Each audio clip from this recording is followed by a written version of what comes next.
नमस्कार दोस्तों, मैं ज्योतिषाचार्य योगेश पवार हमारी चैनल साइंटिफिक एस्ट्रो वास्तु में आप सबका हार्दिक स्वागत करता हूं। दोस्तों, सबको मेरा राम राम, राधे राधे।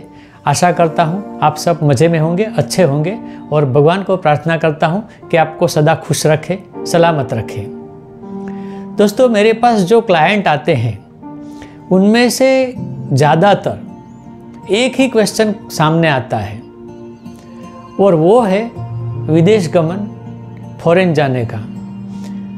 इसमें नवयुवा से लेके उम्र वाले व्यक्ति तक ये सवाल पूछते हैं और आजकल पेपर में भी आप पढ़ते हैं, कई लोग फॉरेन जाने के उत्साह में फ्रॉड एजेंटों को पकड़ते हैं या उनके झांसे में आते हैं, पैसा बर्बाद करते हैं, लाखों करोड़ों का नुकसान होता है। कई लोग फॉरेन जाके वापस भी आते हैं और कई लोग जो जाते हैं उनकी इच्छा वहाँ पूर्ण नहीं होती, आधे अधूरे रहते हैं। ये सारी बातें क्यों होती है, उसका मोटा मोटा ख्याल आज के वीडियो द्वारा मैं आपको बताने वाला हूँ। दोस्तों, कई लोगों को तो ज्योतिष में विश्वास नहीं होता और जो सच्चे ज्योतिष है वो बता देंगे आपको कि आपको फॉरेन जाना है या नहीं, आपके लिए अनुकूल है या प्रतिकूल है। लेकिन जो कई ज्योतिष, और मैं तो यहाँ तक कहता हूँ कि ज़्यादातर ज्योतिष जो बन बैठे हैं उनको मालूम नहीं होता। उपाय बताते हैं, कुछ पूजा बताते हैं, कुछ विधि बताते हैं, हाँ ये करो आप हो जाएगा, परंतु ऐसे विधि विधान से नहीं होता।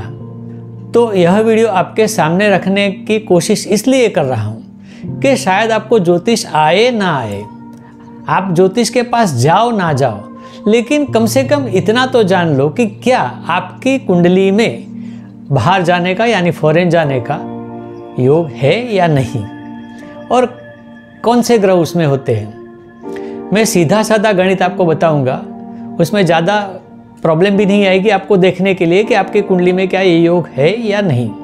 तो पहले आप डिसाइड कर लो, और अगर ये योग नहीं है तो फिर आप फॉरेन जाने का जो आपका विचार है उसको कहीं ना कहीं रोक दो। और अगर आपको तसल्ली नहीं होती तो आप किसी अच्छे ज्योतिष जो जानकार है, शास्त्रों के जानकार है, उनके पास जाके आप कुंडली बता सकते हैं। क्योंकि मैं जो बताऊंगा वो सामान्य सिद्धांत होते हैं, परंतु इसके अलावा भी कई सिद्धांत होते हैं जो ज्योतिष अच्छी तरह से जानता है उसे ही ये पता होता है। और ज्योतिष विद्या ऐसी है कि आपकी जिंदगी चली जाए लेकिन आप पूर्ण ज्योतिष तो नहीं जान सकते। तो इसीलिए आज का वीडियो है। आशा करता हूँ आप यह वीडियो अंत तक देखेंगे। और हाँ, एक बात और कहना चाहता हूँ कि हमारे चैनल का नाम है साइंटिफिक एस्ट्रो वास्तु। तो जो भी मैं आगे बताऊँगा उसका साथ साथ कारण भी बताऊँगा कि यह ग्रहों का प्रभाव फॉरेन जाने के लिए ज़्यादा होता है, तो क्यों होता है वो भी मैं आपको बताऊँगा। इसीलिए आप वीडियो पूरा अंत तक देखें। परंतु दोस्तों, अभी तक आपने अगर हमारी चैनल को सब्सक्राइब नहीं किया है, लाइक नहीं किया है और शेयर भी नहीं किया है, तो सबसे पहले यह काम ज़रूर करें। सब्सक्राइब करें, लाइक करें, शेयर करें। जितना ज़्यादा में ज़्यादा हो उतना शेयर करें। तो शुरू करते हैं कि फॉरेन जाने के योग आप कहाँ से देख सकते हैं।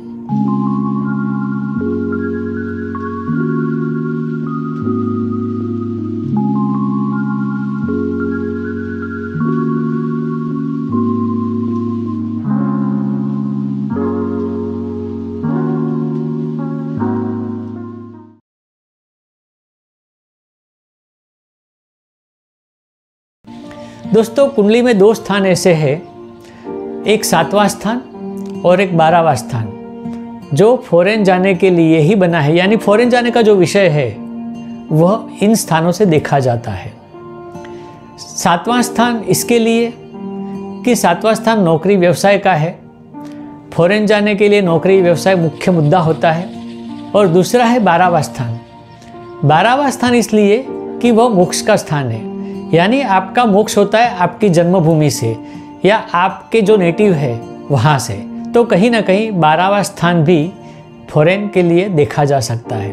ये दो स्थान बहुत महत्व के हैं। तो यहाँ कौन से ग्रह होने चाहिए या कौन सा ग्रह होता है जब आप फॉरेन जा सकते हो, इसकी बात करते हैं। तो दोस्तों, सबसे पहला जो ग्रह है वह है शनि।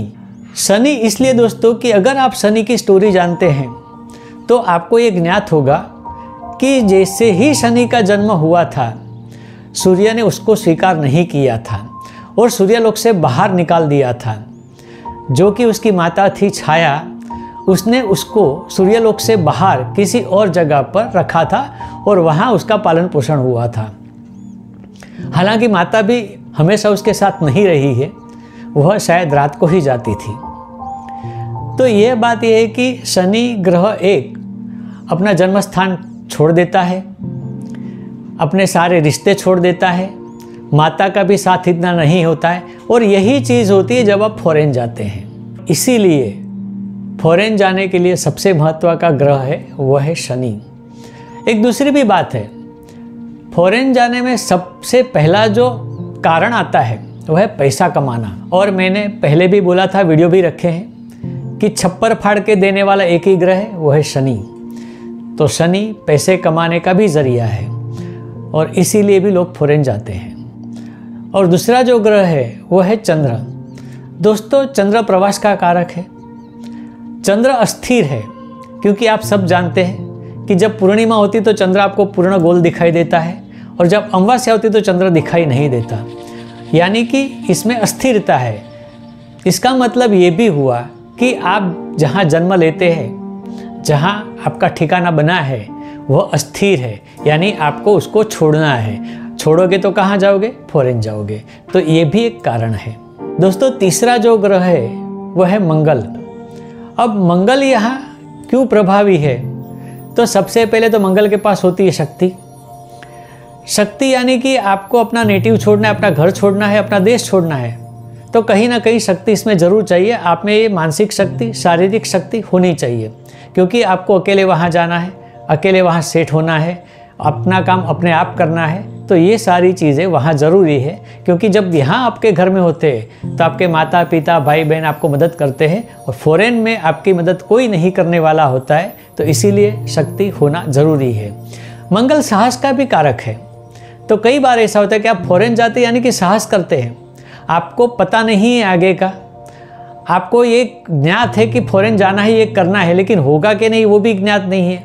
तो इसका मतलब ये कि आपको एक साहस करना है, ये होगा ऐसे करके।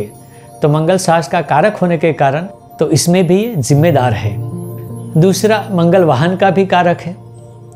तो फॉरेन जाने के लिए सबसे आसान जो वाहन है आजकल वो है प्लेन। तो वाहन का कारक है, मंगल सफ़र का कारक है। तो इसके लिए फॉरेन जाने के लिए मंगल को कंसीडर करना बहुत ही ज़रूरी है। अब चौथा जो ग्रह है वो है राहु। राहु के बारे में हम हमेशा बोलते हैं कि एक तो राहु कहाँ से कहाँ पहुँचा देता है शॉर्ट टाइम में। तो यहाँ भी जब आप अपना देश छोड़ते फॉरेन जाते हैं तो आपको कहाँ से कहाँ पहुँचना होता है। राहु के लिए ये भी बोला जाता है कि ये फर्श से लेकर अर्श तक पहुँचाता है, यानी आपको बहुत ऊंचाई तक पहुँचाता है, बहुत आगे तक पहुँचाता है। तो इसके लिए राहु भी जिम्मेदार है कि आपको एक जगह से दूसरी जगह बहुत बहुत दूर जाना है। राहु का एक दूसरा स्वभाव भी है कि वो अचानक बदलाव करवाता है, यानी आप जो यहाँ स्थिर है अपने देश में, अपने घर में, अपने नेटिव में, उसमें अचानक बदलाव होता है और आप फॉरेन जाते हैं, जो नया सेटअप है आपके लिए और नए सिरे से ज़िंदगी शुरू करनी है, ये भी आप कह सकते हैं। अब एक और राहु का स्वभाव है जो बहुत ज़रूरी है। राहु है भ्रम।